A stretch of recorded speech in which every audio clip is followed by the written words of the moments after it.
राहु कलयुग का राजा है, ऐसा बोला जा रहा है। राहु राजा नहीं है, राहु राजा बनना चाहता है। बचपन में जब आप स्कूल जाते होगे ना, तो सब लोगों को एक चीज बताई जाती है कि सूरज उगता है, सूरज डूबता है। आप मुझे ये बताइए, क्या सूरज डूबता है? नहीं डूबता है। पर्टिकुलर प्लैनेट एक्टिवेट हो जाएगा, कलर्स भी इम्पैक्ट करते हैं। ग्रह का मतलब होता है कि जो भी चीज हमारे जीवन पे इम्पैक्ट डालती है वो ग्रह है। आपका गाड़ी का नंबर, घर का नंबर, मोबाइल का नंबर। आप ये करोगे, आप ये नहीं करोगे तो अपनी किस्मत भी बदल सकती है। ये कितना बड़ा मिथ। डेस्टिनी अलग चीज होती है और लक और फॉर्चून अलग चीज होती है। तो आप चेंज क्या करना चाह रहे हो? लक चेंज करना चाह रहे हो या डेस्टिनी चेंज करना चाह रहे हो? लोग तो बोलते हैं किस्मत भी बदल सकते हैं। किस्मत बदलने का फॉर्मूला किसी के पास नहीं है। आप देखो ना, इंडिया में क्यों कोई इंसान राहुल गांधी को पीएम नहीं बना पा रहा? मैनिफेस्ट कर रहे हैं और उसके लिए हार्ड वर्क भी कर रहे हैं, उतने एफर्ट्स भी डाल रहे हैं, तो वो चीज आएगी। विराट कोहली से ज्यादा टैलेंटेड क्रिकेटर्स हैं, सचिन से ज्यादा टैलेंटेड क्रिकेटर्स हैं। अगर आप सही समय पे सही जगह पे हो तो आप लकी इंसान हो, नहीं हो तो नहीं। क्या रेमेडीज में भी एक मिथ है? रेमेडीज में मिथ नहीं है, रेमेडीज काम करती हैं। एस्ट्रोलॉजी और न्यूमरोलॉजी में से बेस्ट कौन सा है? बेस्ट कोई नहीं है, क्योंकि डिपेंड ये करता है कि आप जानना क्या चाहते हैं। ऐसे ही बोला जाता है कि ट्यूसडे को ऐसे चिकन नहीं खाना चाहिए और दारू नहीं पीनी चाहिए। ये दो रीजन है, एस्ट्रोलॉजिकल रीजन और एक है रिलीजियस। धनतेरस आ रहा है। पहले के जमाने में लोग सोना चांदी लेते थे, पर अब तो बाइक कार लो। धनतेरस के दिन बाइक कार गाड़ी कुछ नहीं खरीदना चाहिए। आप कुछ मत करो, आप किसी गरीब इंसान का इलाज कराओ। हमारे आम जिंदगी में हम बहुत से बिलीफ्स को मानते हैं, पर क्या उनमें उतनी ही सच्चाई है या सिर्फ एक मिथ है? नमस्कार दोस्तों, मैं हूं वर्षा और आप सुन रहे हैं एस्ट्रोइड की वाणी। इन गहराइयों को समझने के लिए आज हमारे साथ है त्यागी जी। बहुत बहुत स्वागत है आपका। Thank you. हमें ये समझना है कि इनसे हमारी लाइफ का क्या कनेक्शन है और हमारी ज़िंदगी पे क्या असर पड़ता है। तो मिथ्स आजकल के जीवन में हमें बहुत से क्या असली है, क्या नकली है, क्या सच है, क्या झूठ है, हम तो सबको मान लेते हैं जो भी सोशल मीडिया पे हम देखते हैं। तो आप हमें बताइए क्या कितनी सच्चाई है? देखिए, राहु गवर्न पीरियड चल रहा है, तो राहु जो है वो प्लैनेट ही इल्यूजन का है, ठीक है, डिसेप्शन का है। तो इसलिए आप देखोगे एस्ट्रोलॉजी के फील्ड में, स्पिरिचुअलिटी के फील्ड में आज के टाइम पे अगर कुछ बचा है तो वो मिसकंसेप्शन और मिथ्स बचे हैं। मेरी ये जो जर्नी स्टार्ट हुई थी 2017 में, मेरा मेन पर्पस था कि इन मिथ्स के बारे में जानना, इनके पीछे के तथ्य को पहचानना और ये समझना क्या ये सच में हमारी लाइफ में इम्पैक्ट डालते भी है कि नहीं। तो 2016 में जब मैंने जर्नी अपनी स्टार्ट करी थी, I was in the US और I was studying about the astronomy of planets. तो एस्ट्रोनॉमी को पढ़ते पढ़ते मेरे को रियलाइज़ हुआ कि मैं एस्ट्रोलॉजिकल इम्पैक्ट समझूं कि एस्ट्रोलॉजिकल इम्पैक्ट क्या है इन प्लैनेट्स का हमारी लाइफ में, प्लस जितनी भी चीज़ें एस्ट्रोलॉजी से जुड़ी हुई हमारे समाज में चल रही हैं, लोग बोल रहे हैं, इतने सालों से प्रैक्टिस कर रहे हैं, क्या वो सच में एप्लीकेबल है कि नहीं। यहाँ से मेरी जर्नी स्टार्ट हुई थी एस्ट्रोलॉजी के फील्ड में। और इस प्रोसेस में, इस पूरी जर्नी में जो मेरा मेन कॉन्सेप्ट रहा है, जो मेरा मेन मिशन रहा है या विजन रहा है, वो ये रहा है कि मैं इन मिसकंसेप्शंस को डिबंक करूं और लोगों को रियलिटी दिखाऊं। ठीक है। आपने अभी एक लाइन बोली, राहु गवर्न करता है, तो राहु कलयुग का राजा है, ऐसा बोला जा रहा है हर जगह, हर रील पे, इंस्टाग्राम पे, हर जगह। इसमें कितना सच है? पहले तो ये लाइन पूरी झूठी है कि राहु कलयुग का राजा है। राहु राजा नहीं है, राहु राजा बनना चाहता है। Rahu wants to be the king, Rahu is not the king. ठीक है, किंग एक ही है, वो है सन। राहु राजा जैसा बनना चाहता है। इसलिए आप देखो, जब ग्रहण पड़ता है तो राहु क्या करता है? सन को खाने की कोशिश करता है। उसको लगता है कि टेम्परेरीली मैं सूर्य के ऊपर ग्रहण लगा दूंगा तो मैं राजा बन जाऊंगा, बट वो क्या है? एक इल्यूजन है। कितने मिनट्स, कितने सेकंड्स के लिए वो ग्रहण लगता है, वापस से सूरज निकल के आता है, वापस से सूर्य, वापस से राजा बनता है। तो राहु कलयुग का राजा नहीं है, वो बस राजा बनना चाहता है, अपने आप को राजा दिखाता है, राइट। तो राहु कलयुग का राजा नहीं है। बट हाँ, जो अब एरा हमारा चल रहा है, इसको आप बोल सकते हो कि राहु गवर्नड है, राहु का बहुत ज़्यादा प्रभाव है। इसलिए आप देखो, मोस्टली लोग इल्यूजन में जीवन जी रहे हैं, रियलिटी से दूर जीवन जी रहे हैं, और जो भी चीज़ें इल्यूजन से जुड़ी हुई हैं, डिसेप्शन से जुड़ी हुई हैं, उनकी तरफ लोगों का ज़्यादा रुझान है आज के टाइम। हर कोई ये कह रहा है कि राहु को एक्टिवेट करो, राहु को एक्टिवेट करो। तो ऐसा क्यों? मतलब अगर बनना चाह रहा है तो हर कोई ये बोला है कि उसे एक्टिवेट करोगे तो सारी जो दशा है, सब कुछ जो है, सब कुछ पॉजिटिव हो जाएगा, पैसा आएगा, बहुत सारी चीज़ें हैं। राहु को आज के टाइम पे ना लोग पैसे से जोड़ते हैं। हाँ, ठीक है, ये भी गलत कंसेप्शन है कि राहु पैसा देता है। राहु पैसा देता है तो साथ में पैसा लेता भी है। दूसरी चीज़, एक्टिवेट नहीं करना है किसी भी चीज़ को। प्लैनेट ऑलरेडी सब एक्टिवेटेड है। ये हमको लगता है कि हम प्लैनेट को एक्टिवेट करेंगे तो वो अपना काम करेगा। अब कोई प्लैनेट मेरे इंतजार में थोड़ी बैठा हुआ है कि सानिध्य त्यागी उठेगा, फिर मुझे एक्टिवेट करेगा, फिर मैं उसको रिजल्ट दूंगा। वो तो रिजल्ट दे रहा है ना अपना। अगर मैं कुछ कर्म कर रहा हूँ तो उसका फल मुझे मिल रहा है। प्लैनेट वेट नहीं करते हैं आपके लिए, टाइम वेट नहीं करता है। तो राहु को एक्टिवेट जो लोग कर रहे हैं, या जो लोग ऐसा बोलते हैं कि राहु को एक्टिवेट करो आपको सक्सेस मिलेगी, सब टेम्पररी सक्सेस है, टेम्पररी मनी है। आप जुआ खेलते हो, सट्टा खेलते हो, टेम्पररी मनी है, जितनी तेज़ी से आता है उतनी तेज़ी से चला जाता है, क्योंकि राहु एक इल्यूजन है। और देखो आज के टाइम पे मोस्टली लोग एक इल्यूजन में जी रहे हैं, राइट, एक इल्यूजन में जी रहे हैं एस्ट्रोलॉजी को लेके, स्पिरिचुअलिटी को लेके, क्योंकि मिसकॉन्सेप्शन है, लोगों के पास सही इन्फॉर्मेशन नहीं पहुंच पा रही है इन चीज़ों से रिलेटेड, राइट। अभी आप देखोगे कि छोटे से छोटा बच्चा राहु से गवर्न है, आप उसकी लाइफ देखोगे, उसके ऊपर आपको राहु का पूरा प्रभाव दिखेगा। तो मैं राहु के अगेंस्ट में नहीं हूँ बिल्कुल भी, मैं ऐसा नहीं बोलता कि राहु से हट जाओ, राहु हमारे जीवन का पार्ट है, ठीक है, जैसे बाकी 8 प्लैनेट्स हमारे जीवन का पार्ट है, राहु भी हमारे जीवन का पार्ट है। इसको जीवन से एलिमिनेट नहीं करना है, हमको समझना है कि ये हमारे ऊपर इम्पैक्ट कैसे डालता है, इसका क्या इम्पैक्ट है हमारे जीवन में। जिस दिन आपको ये समझ में आ जाएगा तो आपके सारे डाउट्स क्लियर हो जाएंगे कि राहु एक्चुअली में है क्या, ठीक है। एक बहुत छोटे से एग्जाम्पल से मैं आपको समझाता हूँ कि राहु हमारे जीवन पे इम्पैक्ट कैसे डालता है। बचपन में जब आप स्कूल जाते होगे ना, तो सब लोगों को एक चीज़ बताई जाती है कि सूर्य यानी कि सन ईस्ट में राइज करता है, वेस्ट में सेट हो जाता है, ठीक है, सूरज उगता है, सूरज डूबता है, ये चीज़ हर कोई इंसान बोलता है, डेली लाइफ में बोलता है। बट आप मुझे ये बताइए, क्या सूरज डूबता है? नहीं डूबता है। हम क्यों बोल रहे हैं? क्योंकि हमको ऐसा फील होता है ना, हमको ऐसा लगता है कि सूरज डूब गया। आप समुद्र में खड़े होकर सनसेट देखोगे, आप बोलोगे सूरज डूब गया। तो अगर आपको साइंस नहीं पता है, प्लैनेटरी मोशन नहीं पता है, आम इंसान को बोलोगे देखो सूरज डूब गया, वो मान लेगा कि हाँ यार डूबता तो है, मैंने देखा था समुद्र में डूबते हुए, बट क्या सच में डूबा? नहीं डूबा। यही राहु है।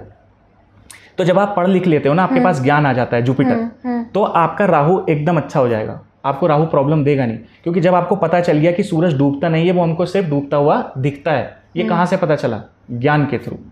तो जब आपके जीवन में ज्ञान आएगा तो आप राहु को अपने आप कंट्रोल कर लोगे, अपने आप एक्टिवेट कर लोगे और समझ जाओगे कि हमारे जीवन में सत्य क्या है और झूठ क्या है। तो ऐसे जीवन में बहुत सारी चीज़ें आपकी चल रही होंगी जो आपको देखने में लगेगा कि हाँ मैं अगर देखता हूँ तो ये इस तरह से काम कर रहा है, इस तरह से इसका मैकेनिज्म है, बट रियलिटी में वो वैसे काम कर ही नहीं रहा है। रियलिटी में बहुत अलग तरह से वो चीज़ें चल रही हैं।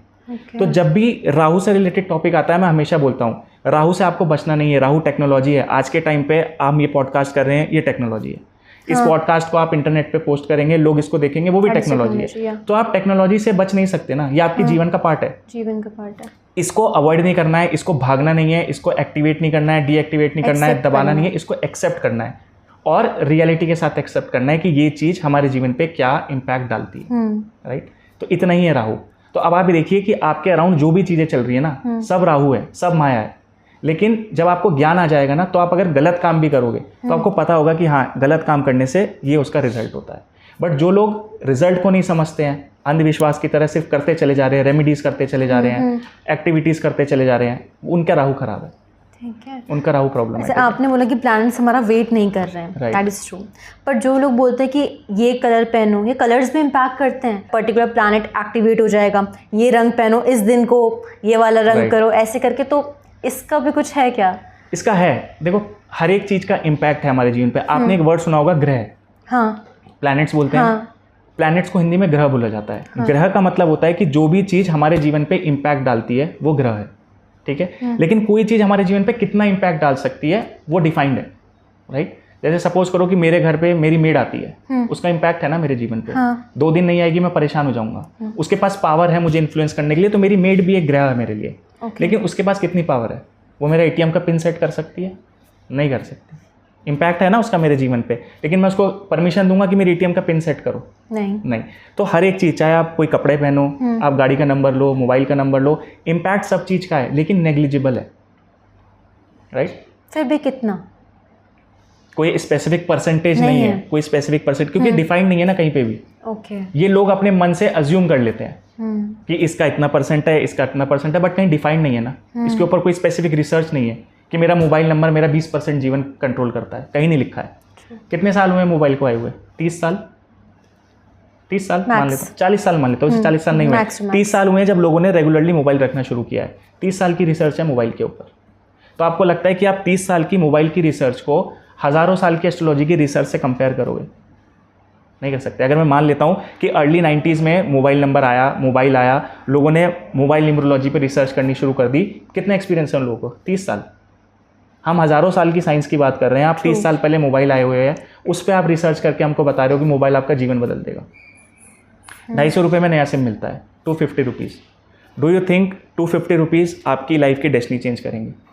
मैं डेली एक नया सिम खरीद सकता हूँ, फ्री में मिलता है, 250 का तो रिचार्ज कराना पड़ता है।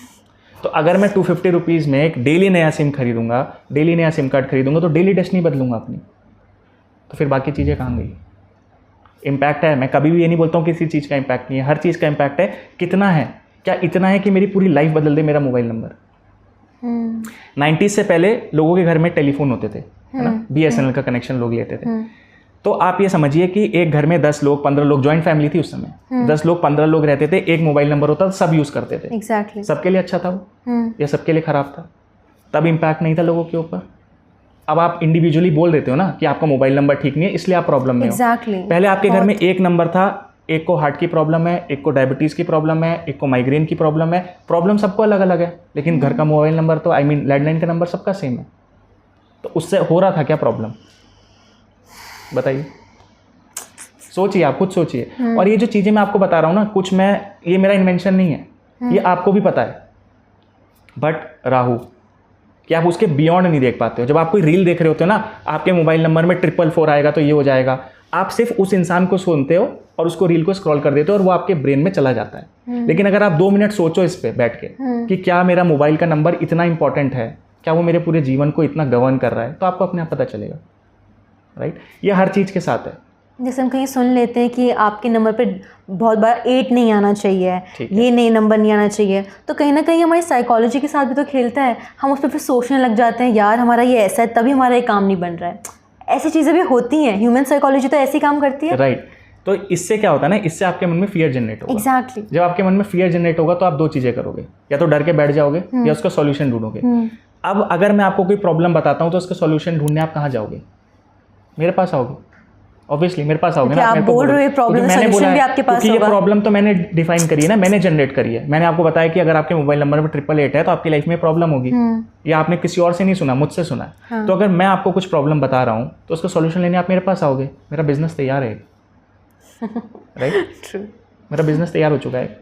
सबके मोबाइल नंबर में प्रॉब्लम है, एक ऐसा मोबाइल नंबर बताओ कि जिसमें प्रॉब्लम नहीं है। क्योंकि आपने इतने कॉम्बिनेशन बना दिए, 27 नहीं आना चाहिए, 72 नहीं आना चाहिए, 48 नहीं आना चाहिए, 84 नहीं आना चाहिए। सबके मोबाइल में प्रॉब्लम है, फिर है ना प्रॉब्लम। तो अगर सबके मोबाइल नंबर में प्रॉब्लम है तो फिर सब सफ़र कर रहे होंगे। और अगर नहीं है, बहुत सारे लोगों के पास मोबाइल भी नहीं होगा। अब से कुछ साल पहले आप जाओ, मोबाइल नहीं था ना, तो उनकी लाइफ कैसे चल रही थी? वो लोग कैसे अपनी डेस्टिनी चेंज कर रहे थे? राइट? तो हर चीज़ का इम्पैक्ट है, लेकिन नेग्लिजिबल है। मैं बोलता हूँ जो चीज़ आप चेंज कर सकते हो ना, उसका इम्पैक्ट हमेशा आपके जीवन में कम रहेगा। आप मुझसे बोलो न्यूमरोलॉजी में डेट ऑफ बर्थ का क्या इम्पैक्ट है? मैं बोलूँगा पूरा इम्पैक्ट है। आप चेंज कर सकते हो अपनी डेट ऑफ बर्थ? आप अपनी डेट ऑफ बर्थ चेंज नहीं कर सकते। क्या प्रोसेस है डेट ऑफ बर्थ चेंज करने का? पहले मरना पड़ेगा, दोबारा जीवन लेना पड़ेगा, फिर आपकी डेट ऑफ बर्थ चेंज होगी। तो जो चीज़ मैं चेंज नहीं कर सकता, जो मेरे हाथ में नहीं है चेंज करना, उसका इम्पैक्ट मेरे ऊपर ज़्यादा है।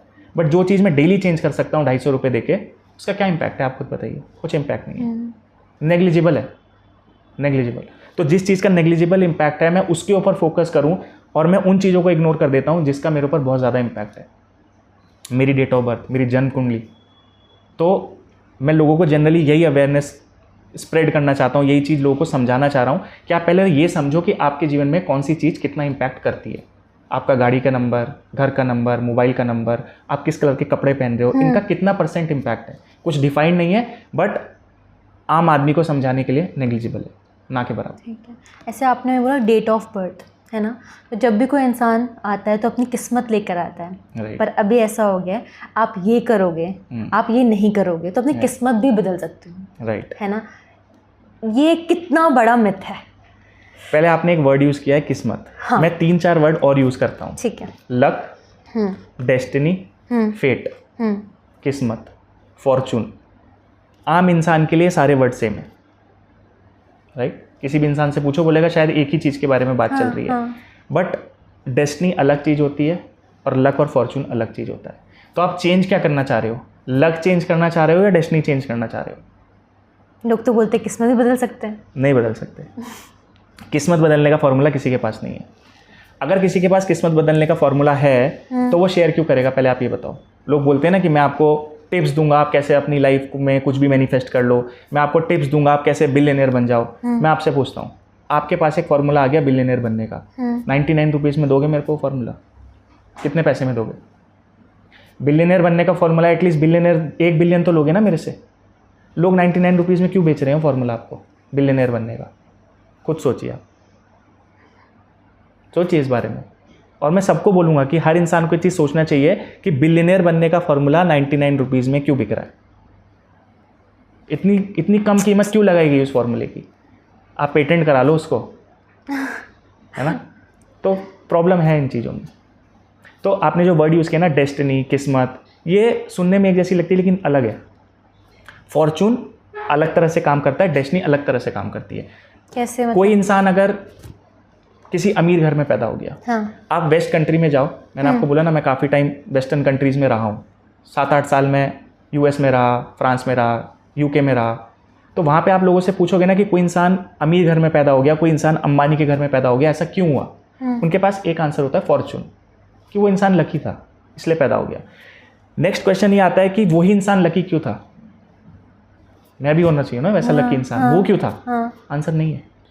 इसका आंसर होना चाहिए कि वही इंसान लकी क्यों था, वही इंसान अंबानी के घर में क्यों पैदा हुआ, मैं क्यों नहीं हुआ भाई? उसका आंसर किसी के पास नहीं है। तो आप क्या करते हो ना, आप हमेशा इंसान को फॉर्चून और लक से कर देते हो। मैं इसलिए बोलता हूँ destiny, it is a part of your destiny. तो ये आपकी डेस्टिनी है कि आप कहाँ पैदा हो गए। फॉर्चून ये नहीं है, लक ही नहीं है। लक है जो आप आगे जीवन जीने वाले हो ना, वहाँ पे आप कितने लकी रहते हो। लेकिन लक आपका आपके कर्म से चलता है। जैसे लोग बोलते हैं ना कि आप अपने कर्मों से लकी हो जाते हो, बिल्कुल सही है वो बात, कि अगर आप कर्म करोगे तो लक आपका फेवर करेगा। आप लकी हो तो चीज़ें आपको ऑटोमेटिकली मिलेंगी। लेकिन आपने जो जीवन की शुरुआत कर दी है वो लक नहीं है, वो आपकी डेस्टिनी का पार्ट था। और आपको जो मिलना है ना फाइनल आउटकम, वो भी डेस्टिनी का पार्ट है। तो डेस्टिनी चेंज नहीं हो सकती। आप देखो ना, इंडिया में एस्ट्रोलॉजर्स भी हैं, न्यूमरोलॉजिस्ट भी हैं, ठीक है, बहुत लोग हैं इंडिया में। क्यों कोई इंसान राहुल गांधी को पीएम नहीं बना पा रहा है? क्यों कोई न्यूमरोलॉजिस्ट जाके उनको नहीं बोलता है कि आप ये मोबाइल नंबर ले लो पीएम बन जाओगे? क्यों कोई एस्ट्रोलॉजर उनको जाके रत्न नहीं पहनाता है कि ये रत्न पहन लो आप पीएम बन जाओगे? राइट? क्यों कोई एस्ट्रोलॉजर उनको कोई रेमेडी नहीं बता रहा है कि आप पीएम बन जाओगे? क्यों नहीं हो पा रहा है ये? इतने सारे मैनिफेस्टेशन है ना, आपने देखा होगा, LOA ना, law of attraction, manifestation coach है, पूरा इंडिया भरा हुआ है मैनिफेस्टेशन कोच से। क्यों कोई मैनिफेस्टेशन कोच उनको कोई अच्छी सी एफर्मेशन लिख के नहीं दे देता है कि आप ये एफर्मेशन डेली बोलो और पीएम बन जाओ? क्यों नहीं कर रहा है कोई? करो, चेंज करो डेस्टिनी। एक चीज़ और आपको बताता हूँ, लोग बोलते हैं ना कि हम जो चाहे वो मैनिफेस्ट कर सकते हैं, आप बस रेगुलरली बोलते रहिए। आप बोलते चले जाओगे, चीज़ें मैनिफेस्ट होती चली जाएंगी। ये कॉमन फंडा है ना। 2023 में इंडिया ऑस्ट्रेलिया का फाइनल मैच हुआ था, वर्ल्ड कप का। इंडिया की पॉपुलेशन लगभग 130-140 करोड़ है। 140 करोड़ लोग बोल रहे हैं इंडिया जीतेगा, इंडिया जीतेगा, इंडिया जीतेगा। 10 बार भी बोला तो कितना हो गया? 1400 करोड़। 1400 करोड़ बार आपने एक चीज़ बोल दी, इंडिया जीतेगा, इंडिया हार गया।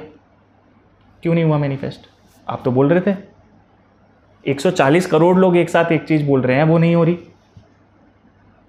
क्यों नहीं हुई? क्या हुआ एफर्मेशन का? सब पॉजिटिवली बोल रहे थे, लगातार बोल रहे थे। वर्ल्ड कप शुरू होने से 6 महीने से पहले ही बोलना शुरू कर देते हैं इंडिया जीतेगा, इंडिया जीतेगा। नहीं जीता, कुछ गड़बड़ है। तो मैनिफेस्टेशन रियल नहीं है? मैनिफेस्टेशन रियल है, लेकिन विद इन योर डेस्टिनी। आप मैनिफेस्ट कर सकते हो, लेकिन वो आपकी डेस्टिनी का पार्ट होना चाहिए ना। जो चीज़ डेस्टिनी के बियॉन्ड है उसको कैसे मैनिफेस्ट करोगे? जो चीज़ डेस्टिनी के बियॉन्ड है, अगर मैं वो मैनिफेस्ट करने लग जाऊंगा तो फिर मैं इंसान नहीं हूँ, फिर तो मैंने अपनी डेस्टिनी चेंज कर दी, सब कुछ ही चेंज कर दिया फिर मैंने। मैनिफेस्टेशन काम करेगी, कितना मिलेगा, कब मिलेगा, वो डिफाइंड है। आप उसके लिए कर्म करो, मैनिफेस्टेशन करो, लेकिन उसके बियॉन्ड नहीं जा सकते आप। टाइमिंग है, ठीक है, जो दुनिया चल रही है ना वो टाइम पे चल रही है। हर एक चीज़ को अचीव करने का एक टाइम है, राइट? आप बोलते हो कि I want to manifest this particular thing in next 30 days. आपने 30 दिन की विंडो दी है, ठीक है, यूनिवर्स को, ठीक है। लोग यही बोलते हैं हम यूनिवर्स से मांगेंगे, यूनिवर्स हमको दे देगा। अगर मैं किसी को बोलता हूँ कि 30 दिन के अंदर मुझे ये चीज़ ला के दो, 2 घंटे के अंदर पैसे ला के दो वरना मार दूंगा, इन दोनों में क्या डिफरेंस है बताओ? एक तरफ मैंने बोला कि मैंने आपके बच्चे को किडनैप कर लिया, 2 घंटे में पैसे ला दो। एक तरफ मैंने यूनिवर्स को बोल दिया कि 30 दिन के अंदर मुझे ये चीज़ ला के दे दो। क्या डिफरेंस है? ये मैनिफेस्टेशन है कि थ्रेट है? क्या है ये थ्रेट है। मैनिफेस्टेशन क्या होती है? मैनिफेस्टेशन ये होती है कि आप भगवान से बोलो कि मेरे को ये चीज़ चाहिए, मेरे को दे दो, अगर वो मेरे लिए ठीक है तो दे दो, आप उसके लिए मेहनत करो, ये मैनिफेस्टेशन है। 30 दिन में ला के दो, ये जिद है। ये कौन सी मैनिफेस्टेशन है? I want to manifest this in 30 days. ये जिद नहीं है, ये मैनिफेस्टेशन नहीं है, ये आपकी जिद है। थ्रेट है ये, यूनिवर्स को थ्रेट दे रहे हो, 30 दिन में ला के दो, नहीं ला के दोगे दुनिया को बोलूँगा मैनिफेस्टेशन काम नहीं करती, यही बोलूँगा ना। और अगर हम मैनिफेस्ट कर रहे हैं और उसके लिए हार्ड वर्क भी कर रहे हैं, उतने एफर्ट्स भी डाल रहे हैं, तो वो चीज़ आएगी मैनिफेस्टेशन से। देखो कोई भी इवेंट घटता है ना, उसमें 2 चीज़ें होती हैं, एक आपका कर्म और एक आपका लक या डेस्टिनी, जो भी आप मानते हो। अगर आपकी डेस्टिनी पावरफुल है, लक पावरफुल है, तो अगर आप एफर्ट्स कम भी करोगे ना तो वो चीज़ आपको मिल जाएगी। लेकिन जिस चीज़ की मिलने की पॉसिबिलिटी कम है उसमें आपको ऑब्वियसली फिर एफर्ट्स ज़्यादा करने पड़ेंगे। देखो मेहनत हर इंसान कर रहा है, आज के टाइम में कौन मेहनत नहीं कर रहा, एक इंसान बोलो। आप जितने भी सेलिब्रिटीज़ हैं ना, आप उनके पॉडकास्ट सुनो, उनकी बातें सुनो, वो खुद इस चीज़ को एक्सेप्ट करते हैं कि हमसे ज़्यादा टैलेंटेड लोग हैं। Exactly. विराट कोहली से ज़्यादा टैलेंटेड क्रिकेटर्स हैं, सचिन से ज़्यादा टैलेंटेड क्रिकेटर्स हैं। तो बात मेहनत की नहीं है ना, सिर्फ लक की डेफिनेशन है to be at the right place at the right time. अगर आप सही समय पे सही जगह पे हो तो आप लकी इंसान हो, नहीं हो तो नहीं हो, खत्म। ये सबसे आसान तरीका है अगर आपको समझना है कि लक क्या होता है, लक ही होता है। पर अगर किसी को वहाँ तक पहुँचना है तो वो क्या करे, अपनी किस्मत को सिर्फ एक्सेप्ट करके बैठ जाए या उस चीज़ के लिए बराबर की मेहनत करे, पर ये जानते हो कि वो जो उसकी किस्मत में नहीं है, मतलब फिर ये तो बहुत ही ज़्यादा दिल टूट जाएगा, इसमें हमें वो चीज़ चाहिए और हम मेहनत भी कर रहे हैं, बट फिर वही किस्मत में नहीं है और जो हमसे ज़्यादा डिजर्विंग भी नहीं है तब भी वो वहाँ पे पहुँच गया, तो क्या करें? देखो इसमें समझने वाली, राइट, नहीं, एक्सेप्टेंस इज अ की सेकंड है। सबसे पहले आपने अभी एक वर्ड बोला कि जो डिजर्विंग नहीं है। हाँ, ये कैसे डिसाइड किया आपने कि कौन डिजर्विंग है कौन नहीं है? ये हम डिसाइड करते हैं। हाँ, ठीक है। हाँ. और आपने देखा होगा कि हम ना बहुत सारे लोगों को आइडियलाइज करते हैं कि I want to be like this, मैं ऐसा जीवन जीना चाहता हूँ। बट उन लोगों के जीवन में ना बहुत सारी चीज़ें होती हैं। क्या आप वो सारी चीज़ें जीना चाहते हैं उनके जीवन की? अभी सपोज करो कोई एक्ट्रेस है, आपको लगता है कि यार मैं भी ऐसी दिखती, इतनी सुंदर होती, मैं भी मॉडल होती, मेरे पीछे लोग घूम रहे होते, वो आपको चाहिए उसका पार्ट उसके जीवन का, राइट? उस एक्ट्रेस को आगे जाके कैंसर होता है, वो भी चाहिए आपको? वो नहीं चाहिए ना, तो फिर आप सेलेक्टिव हो गए। यही चीज़ है कि आप जब कुछ चीज़ अचीव करना चाह रहे हो ना, उसके साथ प्रोज एंड कॉन्स साथ में मिलते हैं। हर चीज़ के प्रोज एंड कॉन्स साथ में आते हैं।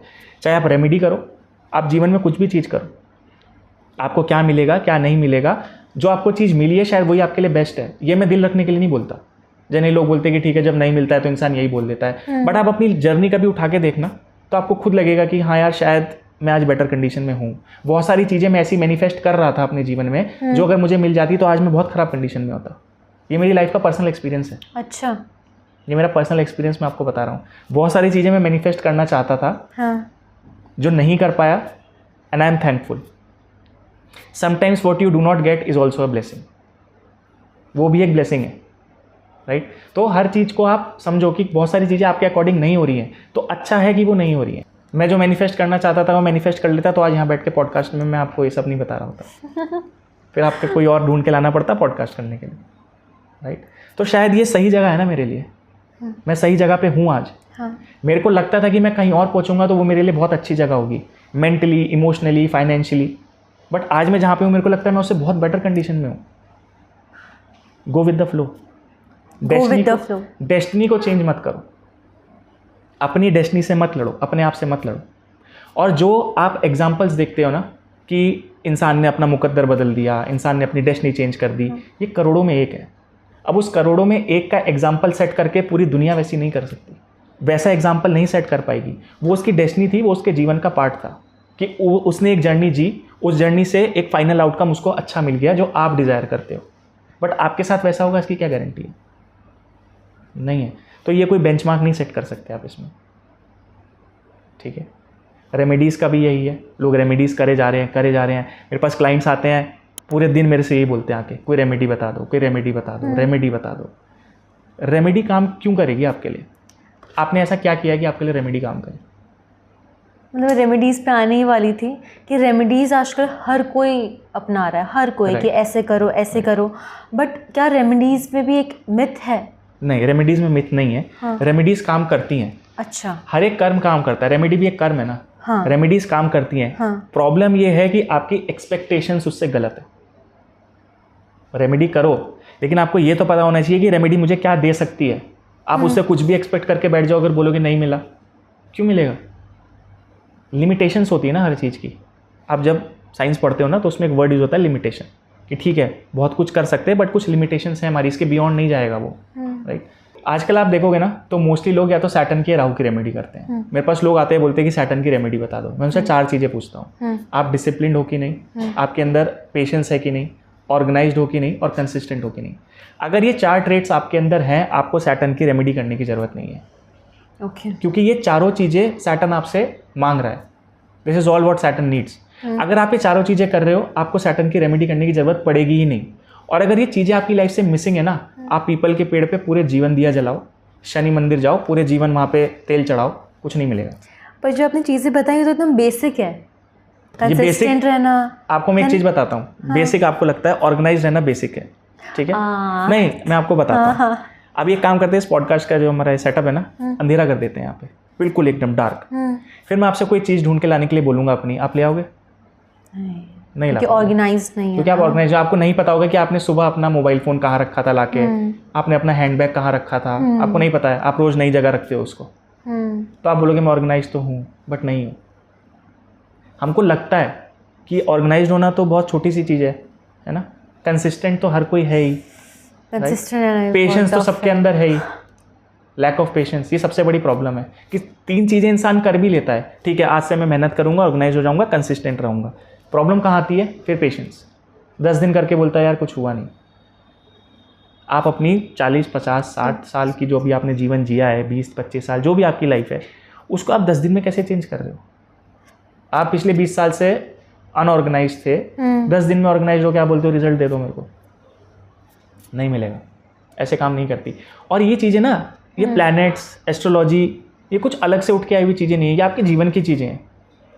हर एक स्टूडेंट पूरे साल नहीं पढ़ता, एग्जाम से एक रात पढ़ता है, क्या करेगा वो?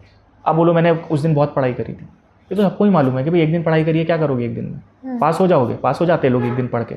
बट जो इंसान कंसिस्टेंटली पढ़ रहा है, आप उसके कैसे कम्पीट करोगे? ठीक है, there is no alternative to hard work. तो हार्डवर्क तो आपको करना पड़ेगा ना। अगर ये कर रहे हो तो फिर सैटर्न की रेमेडी की नीड ही नहीं पड़ेगी, आपका जीवन अपने आप अच्छा हो जाएगा। और ये नहीं करते हो तो गूगल पे आप जाके लिखो सैटर्न रेमेडीज़, पूरा जीवन खत्म हो जाएगा सैटर्न की रेमेडीज़ करते करते, अगले जीवन तक भी चल जाएंगी, इतनी रेमेडीज़ हैं सैटर्न की। जैसे आपने भी एस्ट्रोलॉजी का वर्ड यूज़ करा, तो मुझे ये जानना है कि एस्ट्रोलॉजी और न्यूमरोलॉजी में से बेस्ट कौन सा है? बेस्ट कोई नहीं है, क्योंकि डिपेंड ये करता है कि आप जानना क्या चाहते हो। ठीक है, हर एक चीज़ का आपकी लाइफ में एक पर्टिकुलर इम्पैक्ट होता है। जो आपकी रिक्वायरमेंट है, जो आप जानना चाह रहे हो, उसके बेसिस पे आपको रिजल्ट मिल जाते हैं।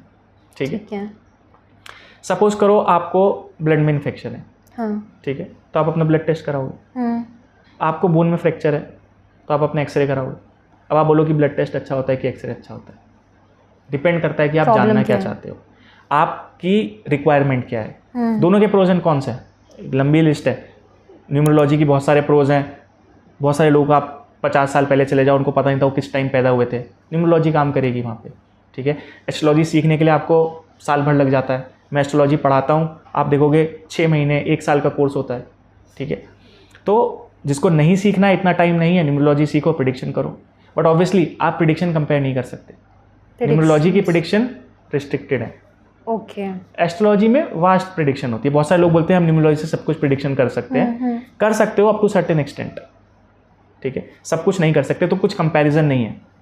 There is no comparison between astrology and numerology, दोनों अपनी अपनी जगह काम करते हैं।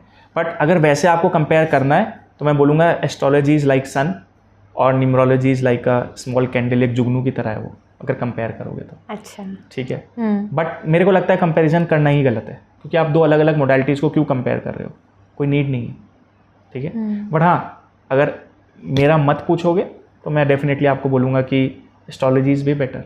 बट हर इंसान सीख नहीं सकता, हर इंसान प्रैक्टिस नहीं कर सकता, अपने जीवन पे अप्लाई नहीं कर सकता, अपनी कुंडली देख नहीं सकता। न्यूमरोलॉजी में आपको सिर्फ डेट ऑफ बर्थ चाहिए, मूलांक भाग्यांक चाहिए, सबको पता होता है, तो अच्छा है आज के लोगों के लिए, है ना। क्योंकि मैंने बोला ना, राहु गवर्न लोग हैं, कोई आंसर्स चाहिए तो फ्रैक्शन ऑफ सेकंड में आंसर दे रही है आपको न्यूमरोलॉजी, नहीं आपको ज़रूरत इतनी कैलकुलेशन करने की। इसलिए देखो ना टैरो क्यों चल रहा है इस समय, 99% लोग आजकल टैरो की तरफ भाग रहे हैं, क्योंकि आज की जो जनरेशन है, राहु गवर्न जनरेशन है। ठीक है, इमोशंस उनके ख़राब हैं, मेंटल स्टेबिलिटी उनके पास है नहीं, पेशेंस खत्म हो चुका है, तो उनको क्या चाहिए, क्विक आंसर चाहिए। मेरा बॉयफ्रेंड मुझे कब अनब्लॉक करेगा, टैरो रीडर के पास जाओ, वो भी बता देगी आपको कब अनब्लॉक करेगा, एक्स कब वापस आएगा, XYZ सब पता चलता है। तो प्रॉब्लम जो मेरे को लगता है वो ये है कि लोगों के अंदर पेशेंस खत्म हो गया। देखो पहले के टाइम पे लोगों की लव स्टोरी चलती थी, आप आज चिट्ठी लिखोगे 1 महीने बाद चिट्ठी का जवाब आएगा, फिर भी रिलेशन चल रहा था। अभी आप मैसेज करोगे 10 मिनट तक रिप्लाई नहीं आया तो आपको फियर होने लगता है। ये क्या है? Unknown fear. ब्रेकअप हो जाएगा क्या, चीटिंग हो गई क्या मेरे साथ। देख रहे हो आप कितने फियर में रहते हो। ये फियर क्या है? Fear of losing someone. Fear of losing someone, इसको अननोन फियर बोलते हैं। आपको पता भी नहीं है कि कोई मेरे को रिप्लाई क्यों नहीं कर रहा है। हो सकता है वो बीमार हो, उसका एक्सीडेंट हो गया हो, वो सो रहा हो, आपको नहीं पता, आप अज्यूम कर रहे हो। इसको बोलते हैं इल्यूजन।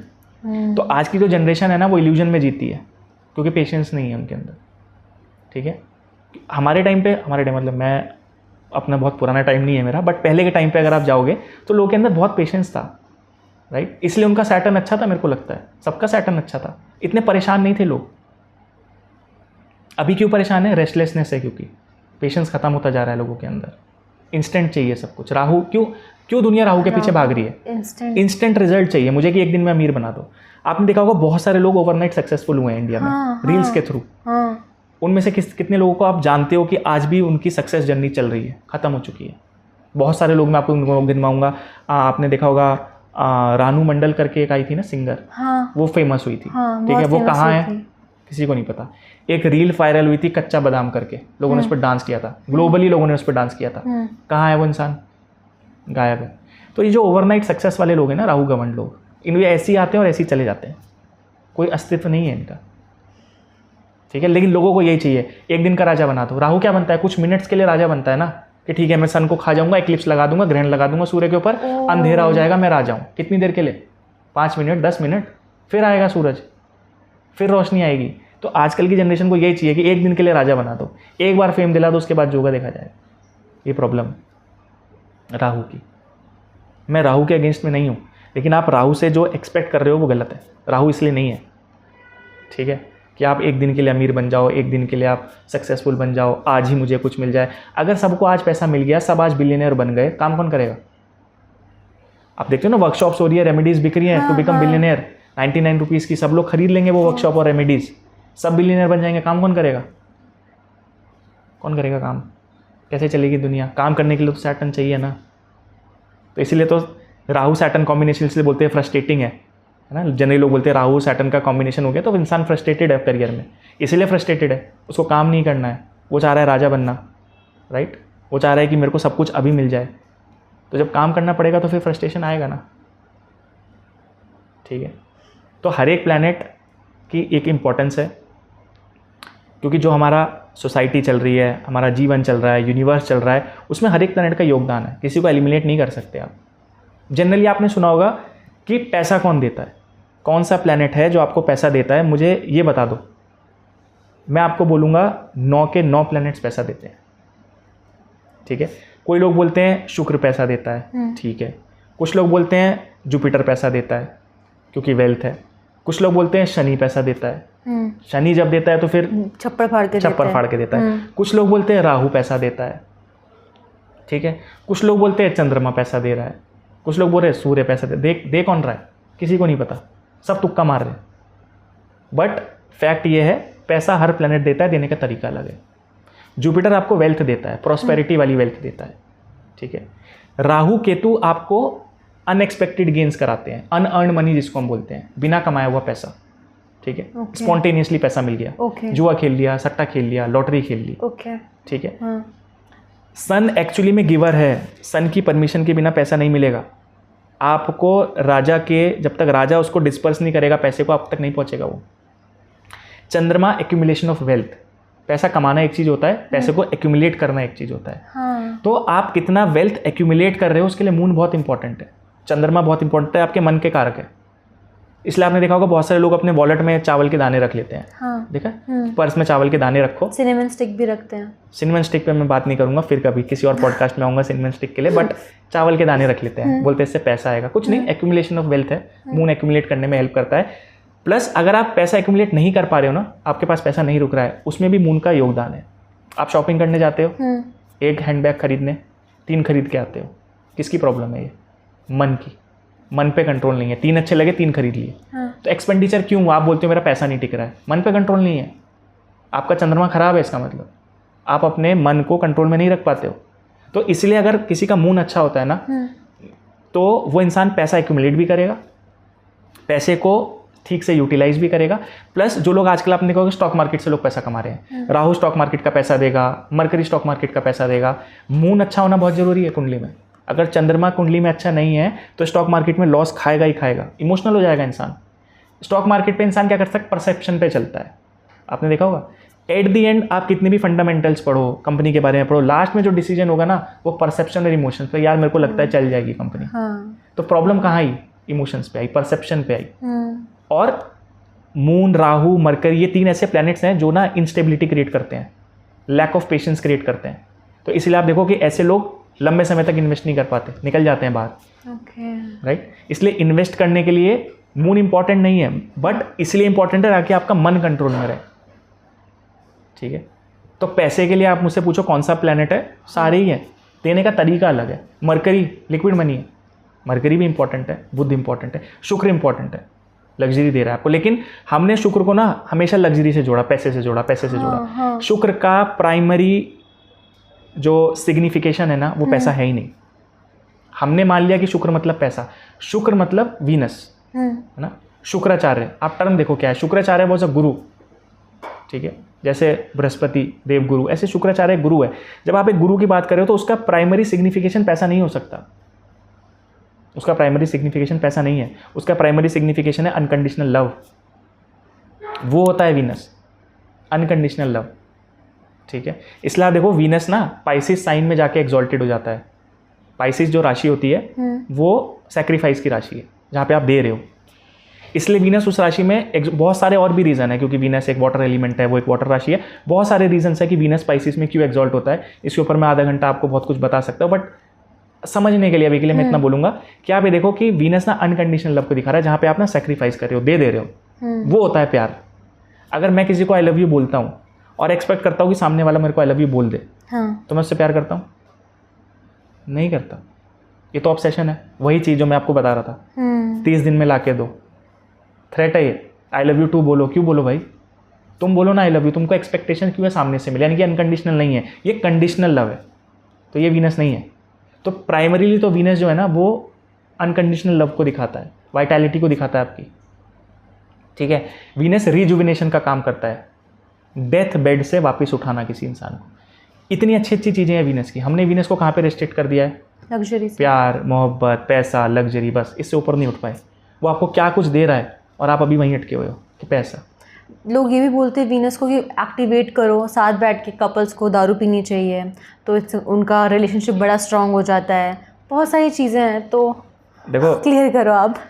हम बता रहे हो आप। मैं समझ रहा हूँ आप कहाँ से आ रहे हो कि फ्राइडे को दारू पियोगे, अल्कोहल कंज्यूम करोगे तो आपका शुक्र अच्छा हो जाएगा, क्योंकि वीनस इज़ दारू, वीनस इज़ अल्कोहल। सबसे पहले तो ये लाइन ही गलत है। ठीक है। जो लोग ये लोग बोल रहे हैं ना, इन्होंने एस्ट्रोलॉजी कभी समझी नहीं। अगर थोड़ा बहुत भी एस्ट्रोलॉजी के बारे में पता होता तो उनको समझ में आ जाता कि वीनस का अल्कोहल से कोई लेना देना नहीं है, पहली चीज़ तो जिस चीज़ का वीनस से कोई लेना देना नहीं है उसको कंज्यूम करने से वीनस अच्छा कैसे होगा? आप अल्कोहल देखो, अल्कोहल में क्या होता है? लिक्विड होता है, ईथर होता है, उड़ जाता है वो। ठीक है। अल्कोहल देखोगे, alcohol is a combination of Saturn and moon. Liquid है, moon is a liquid. Saturn क्या है? इथेनॉल है, उड़ रहा है वो, है ना, वेपोराइज हो जाता है, खुला रखोगे उड़ जाएगा। और राहु है, एडिक्टिव है। ठीक है। तो मून, सैटर्न और राहु, इसका कॉम्बिनेशन है अल्कोहल। तो वीनस कहाँ से आया बीच में? मैं बताता हूँ वीनस कहाँ से आता है बीच में। लोगों को लगता है वीनस लग्जरी है और अल्कोहल लग्जरी है। आप मुझे बताओ कितने लोग हैं जो अल्कोहल को as a luxury product use कर रहे हैं? ज़्यादातर लोग देसी शराब पीते हैं इंडिया में। तो लग्जरी कहाँ से हुई? तो या तो आप 1 लाख रुपए वाली शराब खरीदो, उसको बैठ के पियो, बोलो कि भाई ये लग्जरी है, मैं इसको कंज्यूम कर रहा हूँ, मेरे पास पैसा आएगा। जो 1 लाख रुपए की शराब अफोर्ड कर रहा है उसके पास पैसे की कमी है, उसको क्यों करनी है रेमेडी? जिनसे आप करवा रहे हो उन लोगों पे काम ही नहीं करेगी ये। अगर मान लेता हूँ कि वीनस अगर महंगी दारू लग्जरी है, तो वैसे तो लग्जरी नहीं है, अगर उन लोगों की मान भी लूँ मैं कि आप इसको लग्जरी से एसोसिएट कर रहे हो, तो महंगी दारू तो गरीब इंसान पी नहीं पाएगा ना, फिर कैसे? तो ऐसे वीनस की बहुत रेमेडीज है। क्यों? देखो ये वीनस की रेमेडीज क्यों चल रही है ना? पैसा। वीनस पैसा देगा, पैसा देगा, पैसा देगा। अभी मैंने आपको समझाया वीनस का प्राइमरी एजेंडा पैसा है ही नहीं। अच्छा, तो फिर वो जो ऐसे यहाँ पे जो शुक्र की वो रेमेडी करते हैं कुछ मंत्रा करके कुछ जाप करते हैं उसका 21 बारी, तो वो सब भी उसको बताने से पहले मैं एक चीज़ और बताता हूँ। आपको पता है बिहार में अल्कोहल बैन हो गया? अच्छा, है ना, बिहार में अल्कोहल नहीं है ना, लोग शराब नहीं पीने दे रहे हैं लोगों को वहाँ पे कि शराब मत पियो। शराब पी के लोग अपनी वाइफ को मारते हैं, है ना, शराब पी के लोग रेप कर देते हैं। अब एक बात बताओ, मैं फ्राइडे को जाके पार्टी करता हूँ वीनस अच्छा करने के लिए, शराब पीता हूँ और फिर घर आके अपनी बीवी को मारना शुरू कर देता हूँ। अब बताओ मेरा वीनस कितना अच्छा हो रहा है? सब बेकार है।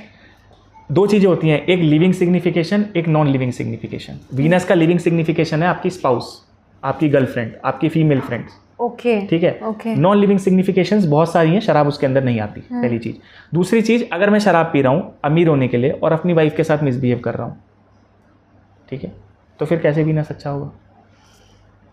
यहाँ पे लिखने वाली बात आपने करी है। सबसे पहले तो लोग बोलते हैं यहाँ पे 24 लिखो, 2 + 4 करोगे 6 बन जाएगा, वीनस का नंबर है 1169, बहुत सारे नंबर। हाँ, तो पहला क्वेश्चन ये है कि 24 क्यों लिखना है? 15 भी 6 होता है, 33 भी 6 होता है। हाँ। उसका एक्सप्लेनेशन कोई नहीं देगा आपको। टेक्निकली देखो 24 जो है ना, 2 और 4 ये राहु और मून है। राहु मून एंग्जाइटी देता है, डिप्रेशन देता है। तो पहले तो आप 24 क्यों लिख रहे हो, 15 क्यों नहीं लिख रहे हो? मेरा क्वेश्चन ये है, क्योंकि मून और राहु क्या है? Anxiety, depression, over thinking, restlessness, fear, phobia. तो 24 क्यों लिखा पहले? तो अगर 6 ही लिखना था तो 15 लिख लो, 33 लिख लो। आप तो मास्टर नंबर बोलते हो 33 को, वो लिख लो। नहीं, 24 लिखना है पहले तो। उसके बाद यहाँ पे 24 लिखने से पैसा आएगा? कैसे आएगा? नहीं आएगा पैसा। तो लोग जो लिख रहे हैं और जो कर रहे हैं, करते रहो। तो ये डिप्रेशन मतलब ये तो पूरा ही उल्टा काम आप कर वही रहे देखो हैं। ना, आप 24 जो नंबर है वो राहु और मून का कंजंक्शन है। आप राहु मून को क्यों लिख रहे हो साथ में? 6 बनाने के लिए। 6 बनाना है तो 15 से बना लो, 24 से क्यों बनाया? पहली बात तो बनाना ही क्यों है? क्यों बनाना है 24 आपको? क्यों इस तरह से पैसा कमाना है? और यहाँ पे लिखने से पैसा नहीं आ रहा, ये छोड़ो, यहाँ पे तो आप फिर भी लिख सकते हो। लोग बोलते हैं अपने सर में लिख लो। आपको हेडेक हो रहा है तो आपको एक स्विच वर्ड बताते हैं, कोड बताते हैं कि सर पे लिख लो। तो पहले मैं अपने बाल कटवाऊँ? बाल कटाने पड़ेंगे ना पहले तो मेरे को, तभी तो लिख पाऊंगा सर पे। कैसे लिखूंगा वरना? तो पहले मैं बाल कटाऊँ, फिर वो नंबर लिखूँ। जब तक बाल कटाऊंगा तब तक मेरा हेडेक अपने आप ठीक हो जाएगा। अब आप बताओ मैं क्या करूँ? अब ये चीज़ मेरे को क्यों बोलनी पड़ती है? मेरे को शर्म आ रही है सब चीज़ों पर डिस्कशन करने पर। ये तो मेरे को लगता है आम इंसान को खुद ही समझ जाना चाहिए ना कि मेरे सर में दर्द हो रहा है तो मैं नंबर लिखूंगा तो सर दर्द ठीक होगा, और नंबर लिखने के लिए बाल कटाने पड़ेंगे पहले। उससे अच्छा मैं एक गोली खा लूँगा भाई, ठीक है। लोग बोलते हैं आपके नी में पेन हो रहा है तो आप ये नंबर लिख लो। इतने ऑर्थोपेडिक डॉक्टर है, वो क्या करें? मतलब छोड़ दे अपना काम धंधा। फिर तो ये होना चाहिए ना, नी में पेन हो रहा है, नंबर लिख लो, ख़त्म करो। लक्ष्मण को बाण लगा था, भगवान राम ने कौन सा नंबर लिखा था उनकी बॉडी पे? नहीं लिखा ना। उन्होंने भी औषधि का यूज़ किया, मेडिसिन का यूज़ किया अपने भाई को ट्रीट करने के लिए। तो जब भगवान ट्रीट करने के लिए औषधि को यूज़ कर रहे हैं, आप नंबर लिख के ट्रीटमेंट करोगे? कोड लिख के ट्रीटमेंट? भगवान नाम के पास नहीं था कोड कि लक्ष्मण के ऊपर ऐसे कोड लिख देते वो ठीक हो जाता? क्यों भेजा हनुमान जी को इतनी दूर? उन्होंने कोड लिख देते वो भी। या तो उनके पास नहीं था और इनके पास आ गया, या तो ऐसा है कि उनके पास नहीं था, इन्होंने डिस्कवर कर लिया। तो जब भगवान अपने भाई का इलाज मेडिकल साइंस के थ्रू करा रहे हैं, मेडिसिन के थ्रू करा रहे हैं, तो आप नंबर लिख के क्यों कर रहे हो? लॉजिक। लेकिन लोग नहीं सोचते। लोग क्योंकि क्या है, डॉक्टर के पास जाओगे, फीस दोगे, दवाई खाओगे, एक्सरे कराओगे, नंबर लिख लेता हूँ जल्दी आराम हो जाएगा। नहीं करेगा नंबर काम। और 100 में से भी नहीं, हज़ारों में से किसी एक पे काम कर भी जाएगा तो वो कोइंसिडेंस हो सकता है ना। किसी भी चीज़ की एक्यूरेसी देखो, किसी को पेन हो रहा है, मैं उसके ऊपर नंबर लिखता हूँ, सबको ठीक हो गया, एक्सेप्ट है, मैं खुद एक्सेप्ट कर लूँगा उसको कि हाँ हमने जितने लोगों पे ट्राई किया 100% रिजल्ट आया है, मैं भी लिखूँगा। कितनी एक्यूरेसी है उसकी? नेग्लिजिबल। बोला 3 और 6 जो है वो एनिमी है, एनिमी नंबर्स है, ऐसी 1 और 8।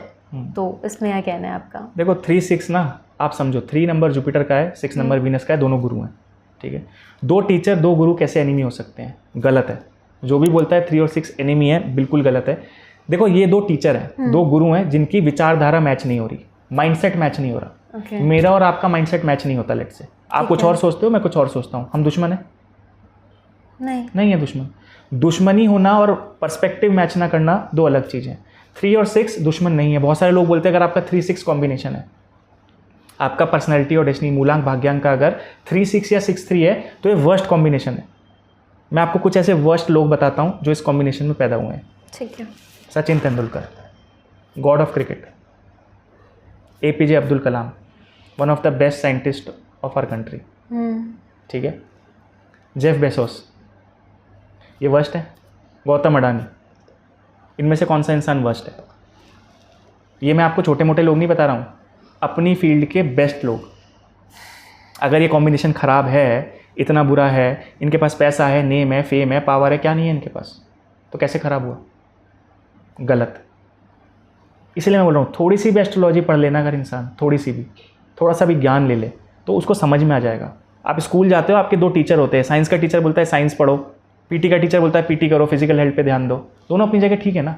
दुश्मन है वो, स्कूल में लड़ते हैं, मारपीट करते हैं, क्या करते हैं? कुछ नहीं करते। तो 2 नंबर का पर्सपेक्टिव अलग है, दुश्मन नहीं है, ये गलत सोच है। ऐसी लोग रेमेडीज़ भी आजकल आप देखो ना, रेमेडीज़ नंबर को लेके बेची जाती हैं। हाँ, ठीक है। हाँ। कि अगर आपका 6 नंबर है, आपको 6 नंबर की रेमेडी करनी है, फ्राइडे को जाओ, ठीक है, शाम को 6 बजे, फ्राइडे का दिन वीनस, शाम को 6 बजे वीनस, और 15 फीमेल्स को आइसक्रीम खिला दो। ठीक है। तो 1 + 5 वो भी 6 हो गया, तो 6 ठीक है। तो आपका वीनस अच्छा हो जाएगा। ठीक। अब सपोज करो आप 15 लोगों को आइसक्रीम खिलाने गए, वहाँ पे 16th एक छोटी सी गरीब फीमेल आ गई, भूखी बच्ची आ गई 16वें नंबर की। ठीक है। क्या करोगे? मना करोगे, मेरे को बोला था 15 को ही खिलाना है। तो अब आप रेमेडी करने आए हो, भूखे को खाना खिलाने आए हो, कि क्या करने आए हो? ठीक है। और एज्यूम करो, हम लोग बोलते हैं ना कि पता नहीं किस रूप में आके नारायण मिल जाएगा। अगर वो 16वीं बच्ची नारायण हुई तो आप फेल हो गए। यानी कि आपका इंटेंशन भूखे को खिलाना था ही नहीं, आपका इंटेंशन था रेमेडी करना। एग्जैक्टली। ठीक है। तो अगर आपका इंटेंशन ही नहीं है भूखे को खिलाने का, तो क्या रेमेडी काम करेगी? तो 6 तारीख को, फ्राइडे को, शाम को 6 बजे, है ना, 6 लोगों को खाना खिलाओ। ये डायलॉग आपने मूवी देखी होगी खलनायक, देखी थी? उसमें एक डायलॉग है कि 10 अक्टूबर रात को 10 बजे बल्लू बलराम जेल तोड़ के भाग जाएगा। ठीक है। तो ये तो वो हो रहा है जो 6 करे जा रहे हो, और बोलते हैं 3 नंबर वाला रेमेडी करेगा तो उसके साथ बुरा हो जाएगा। हाँ। ठीक है। मैं खुद 3 नंबर हूँ, कोई दूसरा मैं खुद 3 नंबर हूँ। अगर मैं छोटी फीमेल्स को फ्राइडे को जाके आइसक्रीम खिला देता हूँ, मेरे साथ बुरा हो जाएगा। क्यों बुरा हो जाएगा भाई मेरे साथ? सोचो, क्यों बुरा होगा? कहाँ लिखा है ऐसा? उनके दिमाग में कहीं नहीं लिखा हुआ। 1 और 8 आपने बोला? 1 और 8। ठीक है। अब एक बार बताओ, 1 और 8 अगर एनिमी हैं, मान लेते हैं, पहले तो है नहीं, मान लेते हैं चलो एनिमी है थोड़ी देर के लिए, तो 8 नंबर वाले इंसान को बोलते हैं अगर वो सूर्य को जल देगा तो उसके साथ बुरा हो जाएगा। ठीक। तो धूप में निकलना छोड़ दो। अगर सूर्य मेरा दुश्मन है, मैं 8 नंबर हूँ और सूर्य मेरा दुश्मन है, तो धूप में भी नहीं निकलूंगा। जनरली आपने देखा होगा कि इंसान बाहर घूम रहा होता है ना, उसको भगवान की याद आती है, प्रे करना होता है, तो ऊपर देखता है आसमान की तरफ, वहाँ पे भी सूरज है, तो ऊपर भी मत देखो फिर, क्योंकि भाई सूरज तो आपका एनिमी हो गया, कब तक भागोगे? तो रात में बाहर निकलो फिर घर से, अगर ये एनिमी है तो। ऐसे नहीं होता। क्यों ऐसा हो सकता है कि अगर कोई एक प्लैनेट मेरा ख़राब है, मैं उसके लिए रेमेडी कर रहा हूँ, दूसरा प्लैनेट क्यों नाराज़ होगा भाई? मैं अगर साइंस पढ़ता हूँ तो हिस्ट्री का टीचर क्यों परेशान होगा? बोलेगा पढ़ो भाई, साइंस भी पढ़ो, हिस्ट्री भी पढ़ो। ये लोगों ने अपने मन से बनाया है, और ये जो भी लोग बना रहे हैं ना, इन लोगों को मैं बोलता हूँ ये फ्रॉड है, सब फ्रॉड है, कोई लॉजिक नहीं है इनकी बात में। और आप इंटेंशन देखो ना कि 15 को ही खिलाना है, 16वें को मत खिला देना, ये रेमेडी है? क्या भाव है आपका? रेमेडी करने जा रहे हो अपने फ़ायदे के लिए, इंटेंशन भूखे को खिलाने की है ही नहीं ना, तो कहाँ से काम करेगी? नहीं करेगी काम। और फिर लोग आके बोलेंगे कि मैंने तो करी थी, हुआ नहीं। आप क्यों कर रहे थे ये बताओ? अमीर बनने के लिए? अब रेमेडी भी तो अमीर बनने के लिए कर रहे हो, भूखे को खिलाने के लिए नहीं कर रहे हो। नियत भी तो उतनी मैटर करती है। नियत नहीं है ना। नियत होती तो फिर न्यूमरोलॉजिस्ट से पूछ के थोड़ी जाता फ्राइडे के दिन, वो तो फिर किसी भी दिन खिला देता ना जाके, नियत होती तो। और गिनती करके कभी नहीं होता, गिनती करके नहीं होती रेमेडी, रेमेडी होती है। ठीक। ऐसे ही बोला जाता है कि ट्यूसडे को ऐसे चिकन नहीं खाना चाहिए और दारू नहीं पीनी चाहिए, स्पेसिफिक TTS, और इवन हेयर वॉश भी नहीं करना चाहिए। देखो, ट्यूसडे के दिन चिकन नहीं खाना चाहिए, नॉनवेज एग नहीं खाना चाहिए, ये 2 रीजंस हैं।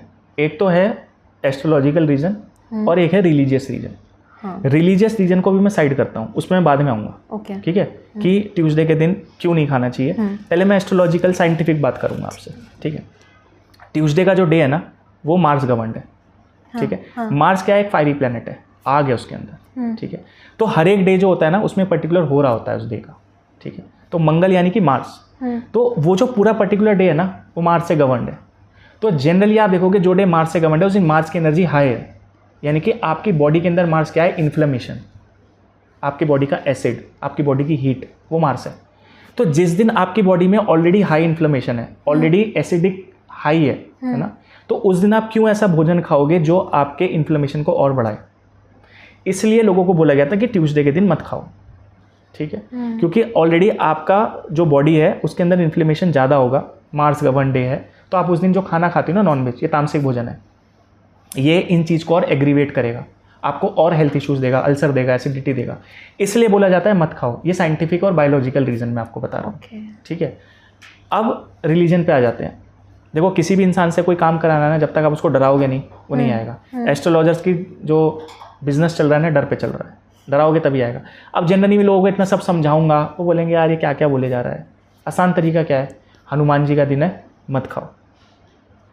पर अगर खा लेता है कोई तो ऐसा तो नहीं ना कि उसकी लाइफ में वो नेगेटिविटी अट्रैक्ट कुछ नहीं कर होगा, रहा है? नहीं ऐसा कुछ नहीं होगा। देखो क्वेश्चन ये नहीं है, ट्यूसडे हनुमान जी का है, हाँ ठीक है, हाँ, मंडे शिव जी का है, हाँ, हर वही तो हर एक दिन किसी न किसी भगवान को जा रहा है ना फिर। गणेश जी का है, हाँ, है ना, सरस्वती जी का है, तो गणेश जी बोल रहे हैं कि खा लो, या शिव जी बोल रहे हैं खा लो, फिर थर्सडे फ्राइडे बोल कौन रहा है? तो आप हनुमान जी के नाम पे क्यों बिल फाड़ रहे हो भाई इसका? उनके नाम पे क्यों बिल फाड़ा जा रहा है? गलत है ना। या तो खाओ, तो फिर जिस दिन खाना है खाओ, नहीं खाना है तो मत खाओ। दिन काम करके क्यों कर रहे हो? दिन से नहीं फर्क पड़ता ना। हाँ, अगर कोई मुझे बोले कि मैं खाता ही हूँ, बायोलॉजिकली मैं बात कर रहा हूँ, देखो इसमें रिलीजन को मत घुसाओ, इसलिए बोल रहा हूँ, रिलीजन अलग चीज़ है, ठीक है। मैं बायोलॉजिकली या साइंटिफिकली पूछना चाहता हूँ कि किस दिन ना खाऊं, तो बोलूँगा ठीक है भाई ट्यूसडे को मत खाओ, अवॉइड करो अगर हो सकता है तो, राइट। तामसिक भोजन ही अवॉइड करो उस दिन, खाली नॉनवेज नहीं, आप और चीज़ें भी मत खाओ, ठीक है। तो चीज़ों को समझना ज़रूरी है, और लोगों के पास ये समझ की कमी है। ये समझ आ जाएगी तो लोगों को खुद पता चल जाएगा कि क्या करना है क्या नहीं करना है। अब जैसे कि धनतेरस आ रहा है, तो पहले के ज़माने में लोग सोना चांदी लेते थे, पर अब तो बाइक कार लो, तो उसमें क्या कहना है आपका? बिल्कुल नहीं खरीदना चाहिए धनतेरस के दिन बाइक कार गाड़ी कुछ नहीं खरीदना चाहिए। पहले तो आप ये समझो क्यों नहीं खरीदना चाहिए, मैं आपको बाद में बताऊंगा। पहले आप ये समझो कि धनतेरस का मतलब क्या है। ठीक है। धनतेरस में जो वर्ड धन यूज़ हो रहा है ना, ये धनवंतरी से जुड़ा हुआ वर्ड है। तो धनवंतरी जो वर्ड है वो धन नहीं है, वो वेल्थ नहीं है। हमको लगता है कि गाड़ी खरीदो पैसा आएगा, ये पैसे के लिए बहुत अच्छा दिन है, ये पैसा कमाने का दिन नहीं है, पहली चीज़ तो। दूसरी चीज़, इस दिन आपको क्या करना चाहिए? अगर आपको सच में प्रॉस्पेरिटी चाहिए, आप चाहते हो ना कि मैं धनतेरस पे कुछ ऐसा उपाय कर दूं मेरे पास बहुत पैसा आ जाए, हाँ। आप कुछ मत करो, आप किसी गरीब इंसान का इलाज कराओ, ट्रीटमेंट कराओ, तब आपके जीवन में प्रॉस्पेरिटी आएगी। गाड़ी खरीदने से घर खरीदने से नहीं आएगी। पहले के टाइम पे आप देखो, धनतेरस के 2 दिन बाद अमावस्या आती है, दिवाली आती है, ठीक है, मून कंबस्ट होता है अमावस के दिन। तो लोगों को बोला जाता था चांदी खरीदो, चांदी पहनो, चांदी के बर्तन में खाना खाओ, ताकि आपका माइंड इमोशंस बैलेंस रहे, नेगेटिविटी से दूर रहो। क्योंकि दिवाली की जो रात है ना, वो वर्स्ट रात है पूरी साल की। अगर आपसे पूछूं ना पूरे साल में सबसे खराब दिन कौन सा है, दिवाली बोलूँगा। आप बोलोगे तो सबसे अच्छा दिन है, हम सेलिब्रेट कर रहे हैं। हाँ। तो अगर आप देखोगे सबसे ज़्यादा तंत्र मंत्र किस दिन होते हैं? दिवाली के दिन ही होता तो अगर वो इतना अच्छा दिन है, इतनी अच्छी तिथि है, तो नेगेटिव काम क्यों कर रहे हैं लोग उस दिन? तो उसी को दूर करने के लिए हम दिया जलाते हैं, लाइट जलाते हैं, पॉजिटिविटी लाते हैं, ताकि वो जो दिवाली की रात की नेगेटिविटी है उनसे दूर रहे। इसलिए लोग चांदी पहनते थे, चांदी खरीदते थे, चांदी के बर्तन में खाना खाते थे, अपने माइंड को स्टेबल रखने के लिए, है ना, इमोशंस को स्टेबल रखने के लिए। चांदी से आप सोने पे पहुंच गए, क्योंकि चांदी पहले वेल्थ थी, तो सोना पे वेल्थ हो गया। अब सोने से आप गाड़ी पे पहुंच गए, गाड़ी से घर पे पहुंच गए। आने वाली जनरेशन को ये लगेगा धनतेरस का मतलब क्या होता है? गाड़ी खरीदनी है। चांदी खरीद के लानी थी, लोहा खरीद के ले आए घर में, क्या मैच है? कोई मैच नहीं है। उससे अच्छा आप किसी गरीब का इलाज कराओ, ज़्यादा प्रॉस्पेरिटी आएगी। तो अगर आपको धनतेरस पे चाहिए ना कि मेरे घर में धन आए अगले 1 साल के अंदर, उस दिन गरीब की ट्रीटमेंट पे पैसा खर्च करो, तब धन आएगा। गाड़ी मत खरीदो। 2 दिन बाद अमावस्या है, मुहूर्त ही अच्छा नहीं है गाड़ी खरीदने के लिए। अमावस्या के आसपास कौन गाड़ी खरीदता है? तो ख़राब मुहूर्त में गाड़ी खरीदोगे तो फिर प्रॉब्लम है ना। लेकिन लोगों को पता नहीं है, अवेयरनेस नहीं है, सब खरीदते हैं, मैं भी खरीदूंगा। आने वाली जनरेशन को यही लगेगा कि खरीदो खरीदो गाड़ी खरीदो, गाड़ी खरीदने का है। और ये कॉमर्शलाइजेशन सिर्फ धनतेरस के लिए नहीं है, ये सब फेस्टिवल्स पे हो चुका है। ओके। आप पहले देखो, पहले के टाइम पे किसी के जीवन में कुछ अच्छा होता था ना, तो आप मीठा खिलाते थे। हाँ, दान करते थे। दान नहीं करते, दान तो करते ही थे। हाँ। आसपास के लोगों को खिलाते थे ना, पार्टी करते थे, सेलिब्रेशन करते थे। आज भी आपके जीवन में कुछ अच्छा होगा, लोग क्या बोलते हैं? मुंह मीठा करा दो। हाँ, कोई ऐसा बोलता है खट्टा करा दो, कड़वा करा दो? नहीं। मुंह मीठा करा दो। क्योंकि जो स्वीट फ्लेवर है ना, वो जुपिटर से जुड़ा हुआ है, जो प्रॉस्पेरिटी अबंडेंस लेके आता है। आप मीठा खिला रहे हो, मीठा बांट रहे हो, है ना, प्रॉस्पेरिटी आ रही है जीवन में। अब आप देखो, दिवाली पे आ रही है, दिवाली पे आपके घर में कुरकुरे का पैकेट आएगा। मीठे से शुरू किया था प्रॉस्पेरिटी के लिए, अब आप कुरकुरे पे पहुंच गए हो, चॉकलेट पे पहुंच गए हो। चॉकलेट बोलोगे मीठी है, चॉकलेट में चीनी डाल के मीठा किया गया है, कोको पाउडर है, वो भी मीठी नहीं है। तो आप देखो ना, धनतेरस पे चांदी से लोहे पे पहुंच गए, और फेस्टिवल्स पे आप कैडबरी की वजह से या किसी की भी वजह से आप लो, है ना, कॉमर्शलाइजेशन है, आप मीठे से नमकीन पे पहुंच चुके हो। तो मेन जो एसेंस था ना उस चीज़ का, वो ख़त्म कर दिया आपने। तो क्या प्रॉस्पेरिटी आएगी? कुछ नहीं आएगी। पैसा वेस्ट कर रहे हो, उससे अच्छा कुछ मत करो, राइट? बहुत अच्छा लगा आपसे वार्तालाप करके, और एक चीज़ क्लियर हो गई, मैं अपने ऑडियंस को भी क्लियर करना चाहती हूँ कि कुछ भी आप लोग दान कर रहे हो या रेमेडी फॉलो कर रहे हो, आपके ऊपर है, बट नीयत साफ़ रखो, और कर्म से बढ़कर कुछ नहीं है।